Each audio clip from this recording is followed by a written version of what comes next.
ईपीके capital प्रस्तुत करता है दैनिक ब्रीफ 3 सितंबर 2025। नमस्कार सभी को, ईपीके कैपिटल के डेली ब्रीफ वीडियो में आपका स्वागत है। मैं आपका होस्ट ऋत्विक हूं।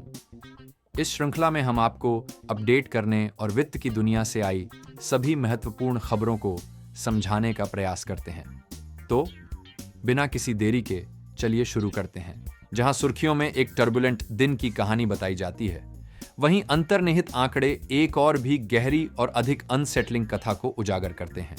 आज का दिन विरोधाभास से परिभाषित था। हमने संयुक्त राज्य अमेरिका में मजबूत आर्थिक स्वास्थ्य के संकेत देखे, फिर भी यह अच्छी खबर वैश्विक बाजारों में ठंडक ले आई। हमने अमेरिकी वित्तीय प्रणाली के एक महत्वपूर्ण स्तंभ के खिलाफ अभूतपूर्व राजनीतिक चुनौती देखी, जिसने पारंपरिक सुरक्षित आश्रय संपत्ति को रिकॉर्ड उच्च स्तर पर पहुंचा दिया। और हमने डिजिटल संपत्ति बाजार को देखा, जो अक्सर अपनी अस्थिरता के लिए जानी जाती है, जिसमें आश्चर्यजनक स्थिरता दिखाई दी। लेकिन इसके दो सबसे बड़े खिलाड़ियों के बीच एक स्पष्ट और महत्वपूर्ण विभाजन भी देखा गया। हर निवेशक के मन में बड़े सवाल हैं। मजबूत नौकरियों की रिपोर्ट ने व्यापक बाजार बिकवाली क्यों कराई? वॉशिंगटन में कानूनी लड़ाई का सोने की कीमत से क्या संबंध है? और बिटकॉइन बनाम एथेरियम के जिज्ञासु मामले से हमें संस्थागत पूंजी के भविष्य के बारे में क्या पता चलता है? दिन की घटनाएं यादृच्छिक नहीं थीं, बल्कि विरोधाभासी संकेतों का मेल थीं, जिन्होंने निवेशकों के संकल्प की परीक्षा ली।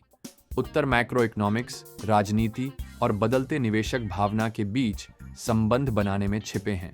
संख्याओं में दिन, एक वैश्विक बाजार वापसी। दिन का भावना सावधानी और पीछे हटने की थी, जिसमें प्रमुख वैश्विक शेयर सूचकांकों में महत्वपूर्ण गिरावट देखी गई।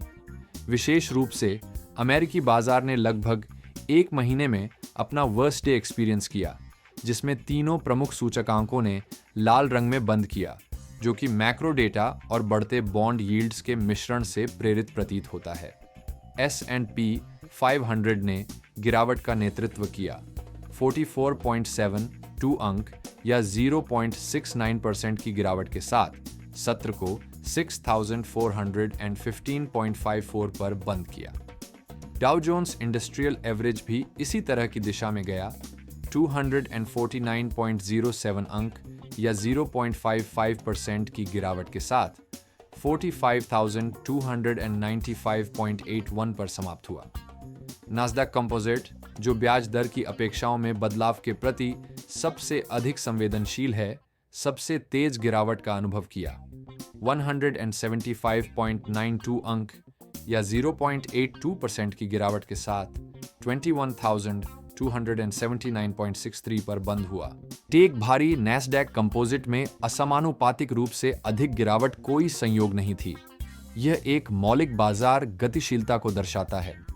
जब बॉन्ड यील्ड बढ़ती है, तो निवेशक स्टॉक्स के लिए उच्च कीमतें चुकाने के लिए कम इच्छुक हो जाते हैं, विशेष रूप से उच्च विकास, उच्च मूल्यांकन वाली टेक्नोलॉजी कंपनियों के लिए, जो नैस्डैक और S&P 500 पर हावी हैं। इन कंपनियों का मूल्यांकन मुख्य रूप से भविष्य की आय पर आधारित है, और जैसे जैसे बॉन्ड्स द्वारा दी जाने वाली जोखिम मुक्त रिटर्न दर बढ़ती है, उन दूरस्थ आय का वर्तमान मूल्य कम हो जाता है। दिन की घटनाएं, मजबूत रोजगार रिपोर्ट से लेकर बढ़ते राजनीतिक नाटक तक, सभी संकेत थे कि ब्याज दरें उतनी जल्दी या इतनी दूर नहीं गिरेंगी जितनी निवेशकों ने उम्मीद की थी। एक सीधा कारणात्मक लिंक जो यह समझाता है कि क्यों टेक्नोलॉजी स्टॉक्स जैसे एनवीडिया और अमेज़न बाजार को नीचे खींचने वाली सबसे मजबूत शक्तियों में से थे। विक्रय दबाव एक वैश्विक घटना थी जो महाद्वीपों में गूंज रही थी। यूरोपीय बाजार गिर गए, जर्मनी का डैक्स 2.29% खो गया, यूके का FTSE 100 0.87% गिर गया और फ्रांस का CAC 40 0.70% नीचे चला गया। एशियाई बाजार, जिनका समापन अधिक मिश्रित था, ने भी दबाव महसूस किया। जापान का निक्केई 225 1.00% गिर गया। चीन का SSE कॉम्पोजिट इंडेक्स 0.82% फिसला और हांगकांग का हैंग सेंग इंडेक्स 0.43% गिर गया। सूचकांकों से परे विशिष्ट शेयरों की अपनी अनूठी कहानियां थीं। गिरावट वाले पक्ष पर शराब कंपनी कॉन्स्टलेशन ब्रांड्स 6.6% गिर गई जब उसने अपनी पूरी साल की मार्गदर्शन में कटौती की और बियर बिक्री में धीमापन की रिपोर्ट दी। पैकेज्ड फूड जायंट क्राफ्ट हाइजिन्स ने भी महत्वपूर्ण गिरावट देखी, 7% गिर गई जब उसने अपने नॉर्थ अमेरिकन ग्रोसरी बिजनेस को अपने सॉस और स्प्रेड्स यूनिट से अलग करने की योजना की घोषणा की।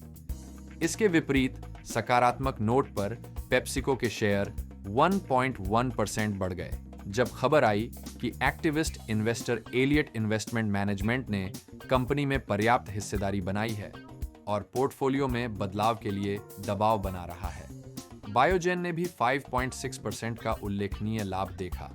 FDA द्वारा अपने अल्जाइमर उपचार के इंजेक्शन संस्करण को मंजूरी मिलने के बाद जो मरीजों की पहुंच और सुविधा में सुधार करने की उम्मीद है।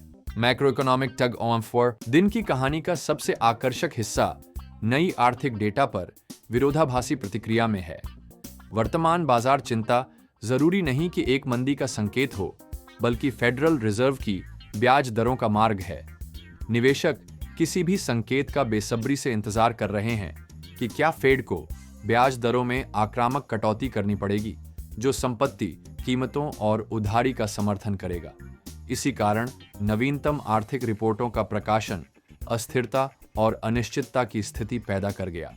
दिन का मुख्य आकर्षण था अमेरिकी गैर कृषि रोजगार रिपोर्ट NFP, जिसमें सितंबर में 250,000 नौकरियों में मजबूत वृद्धि दिखाई दी, जो बाजार की अपेक्षाओं से अधिक थी।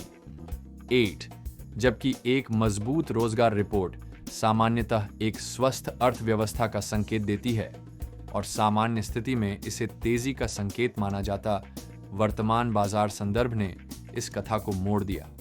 बाजार की व्याख्या थी कि यह मजबूत नौकरी वृद्ध फेडरल रिजर्व को ब्याज दरों में तेजी से कटौती शुरू करने की कम आवश्यकता प्रदान करती है। इस मजबूत आर्थिक डेटा ने बाजार के विश्वास को मजबूत किया कि फेडरल रिजर्व हॉकिश या अधिक प्रतिबंधात्मक नीति रुख बनाए रखेगा, जबकि CME ग्रुप का फेड वॉच टूल अभी भी आगामी सितंबर बैठक में 25 आधार अंकों की कटौती की 90% संभावना दिखाता है। श्रम बाजार की मजबूती आने वाले महीनों में कई या जंबो कटौती के मामले को जटिल बनाती है। बाजार अब भविष्य की मौद्रिक नीति के लिए धीमे और अधिक सतर्क मार्ग की कीमत लगा रहा है, जो इक्विटीज पर दबाव डालने वाला एक कारक है। मजबूत नौकरियों के आंकड़ों के विपरीत विनिर्माण क्षेत्र ने एक और भी खराब तस्वीर खींची। अगस्त का ISM US मैन्युफैक्चरिंग PMI 48.7 पर आया, जो 49.0 के पूर्वानुमान से कम था और लगातार छठे महीने संकुचन का संकेत था। सप्लाई मैनेजमेंट इंस्टीट्यूट की रिपोर्ट में कहा गया कि टैरिफ और वैश्विक अनिश्चितता व्यवसाय की स्थिति को अराजक बना रहे हैं। इस विरोधाभासी डेटा ने एक मैक्रो इकोनॉमिक खींचतान पैदा कर दी। क्या अर्थव्यवस्था मजबूत है या यह धीमाई की ओर बढ़ रही है? इस संकेतों का संघर्ष सीधे बांड बाजार में प्रकट हुआ। 10 वर्षीय ट्रेजरी यील्ड, जो उधार लागत का एक प्रमुख मानक है, 4.23% से बढ़कर 4.27% हो गई। इस वृद्धि के कई कारण हो सकते हैं। मजबूत नौकरियों का डेटा अर्थव्यवस्था के लिए कठोर लैंडिंग के डर को कम किया, जिससे निवेशकों ने सुरक्षित हेवन बांड बेचकर अधिक जोखिम वाले संपत्तियों में निवेश किया, जिससे बांड की कीमतें गिरती हैं और यील्ड बढ़ती हैं। उसी समय अमेरिकी कर्ज का बढ़ना और चल रहे भू राजनीतिक जोखिम भी यील्ड पर ऊपर की ओर दबाव डाल रहे हैं। इस रिस्क फ्री दर में वृद्धि से स्टॉक्स के लाभांश, यील्ड और भविष्य की आयें कम आकर्षक हो जाती हैं, जिससे इक्विटी के लिए सीधा प्रतिकूल प्रभाव पड़ता है और दिन भर की व्यापक बिकवाली में योगदान देता है। वन बांड बाजार मूल रूप से कोयले की खान में कैनेरी की तरह काम कर रहा था, जो असली जोखिम भावना का संकेत दे रहा था। राजनीतिक अंतर्दृष्टि। मौद्रिक प्रणाली के लिए खतरा। वॉशिंगटन में एक अभूतपूर्व राजनीतिक और कानूनी नाटक चल रहा था, जिसने बाजार में अनिश्चितता की एक और परत जोड़ दी थी, जिसका अमेरिकी वित्तीय प्रणाली के लिए मौलिक प्रभाव है।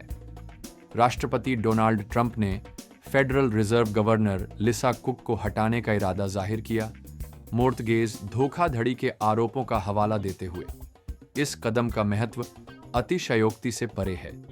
ये फेड के 112 वर्षों के इतिहास में पहली बार है जब किसी अमेरिकी राष्ट्रपति ने एक मौजूदा फेड गवर्नर को हटाने का प्रयास किया है।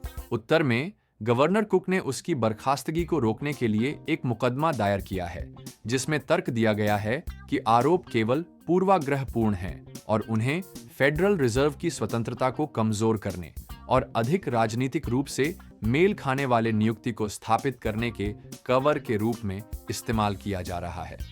यह कानूनी लड़ाई 1 मील का पत्थर साबित होने की उम्मीद है, जिसमें कई कानूनी पर्यवेक्षक यह अनुमान लगा रहे हैं कि इसे सर्वोच्च न्यायालय द्वारा तय किया जाएगा और यह केंद्रीय बैंक की स्वायत्तता को मौलिक रूप से पुनर्परिभाषित कर सकता है।